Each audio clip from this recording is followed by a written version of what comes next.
নমস্কাৰ মই আব্দুল হান্নান তোমালোকে চাই আছা লাৰ্নিং আসাম টুইন আজিৰ এই ভিডিঅ'টোৰ জৰিয়তে মই সেই সকল ছাত্ৰ-ছাত্ৰীক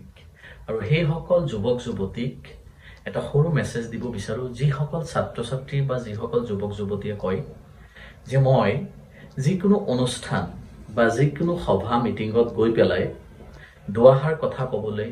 বা দুআষাৰ বক্তৃতা ৰাখিবলৈ মোৰ বহুত ভয় লাগে মোৰ গা কঁপনি উঠে মই নাৰ্ভাস ফিল কৰো সেই সকল ছাত্ৰ-ছাত্ৰী বা যুৱক-যুৱতীৰ কাৰণে আজি এই ভিডিঅ'টো মই চোৱা ভাষণ দিয়াটো বহুত ডাঙৰ কথা নহয় বা বহুত টান কথাও নহয় প্ৰথম কথা হ'ল যে ভাষণ দিবলৈ হলে আমি তিনটা বস্তু চাব লাগিব এটা হ'ল বডি ল্যাঙ্গুৱেজ দ্বিতীয়টো হৈছে যে তুমি যিবোৰ কথা কবা সেই কথাবোৰৰ উচ্চাৰণবোৰ সদায় ক্লিয়াৰ হ'ব লাগিব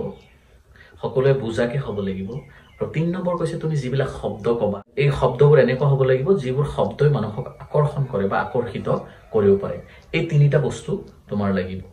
আৰু তাৰ পিছত আমি সকলোৱে জানো যিকোনো সভা বা যিকোনো মিটিংৰ এজন সভাপতি থাকে তো আমি প্ৰথমে আৰম্ভ কৰিলে ধৰি লোৱা এনেকৈ ক'ব লাগিব যে মাননীয় আজি সভাত উপস্থিত আজিৰ সভাপতি ডাঙৰীয়া তাৰ মানে প্ৰথম আমি কি কৰিম এই সভাখনৰ সভাপতিক আমি সম্বোধন কৰিব লাগিব তাৰ পিছত ওচৰত যি ধৰা ব্যক্তিসকল বহি থাকিব তোমালোকে যদি সেই ব্যক্তিসকলৰ ডেজিগনেশ্যন তোমালোকে নাজানা তেতিয়াহ'লে তেওঁলোকৰ ডেজিগনেশ্যন ধৰি পেলাই যে ক'ব লাগিব তেনেকুৱা একো কথা নহয় তোমালোকে ডাইৰেক্ট কৈ দিলে হ'ল যে সভাখনত উপস্থিত গণ্যমান্য ব্যক্তিসকল এনেকৈ তোমালোকে তেওঁলোকক সম্বোধন কৰিব পাৰিবা আৰু তাৰ পিছত তুমি যোনটো টপিকৰ ওপৰত ক'বলৈ গৈছা সেইটো তুমি লাহেকে ক'বা আৰু এনেদৰে লাহে লাহে মনত ৰাখিবা এদিনতে সকলো বস্তু হৈ নাযায় আৰু মনত ৰাখিবা সদায় তুমি যিকোনো সভা সমিতিত যদি ভাষণ দিবলৈ যোৱা তেতিয়াহ'লে সদায় শৰ্টকে কৰিবলৈ চেষ্টা কৰিবা প্ৰথম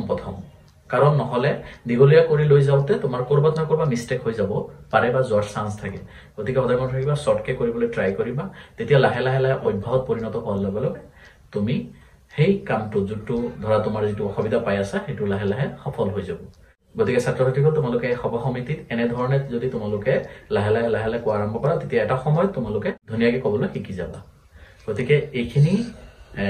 সেই সকল ছাত্ৰ-ছাত্ৰীৰ কাৰণে আছিল যিসকল ছাত্ৰ-ছাত্ৰীয়ে এই সভা সমিতিত গৈ পেলাই দুআষাৰ কথা কওঁতে ভয় কৰে দুআষাৰ কথা ক'বলৈ তেওঁলোকৰ গা কঁপনি উঠে গতিকে এইটোৱে মনত ৰাখিবা প্ৰথম সভাখনত গৈ পেলাই এই সভাৰ যি সভাপতি থাকিব তেওঁক সম্বোধন কৰিবা লগতে যি উপস্থিত থকা গণ্যমান্য ব্যক্তিসকলক তুমি সম্বোধন কৰিবা তাৰ মানে সকলোকে সম্বোধন কৰাৰ পিছত তুমি তোমাৰ মেইন টপিকটো আৰম্ভ কৰিবা ধন্যবাদ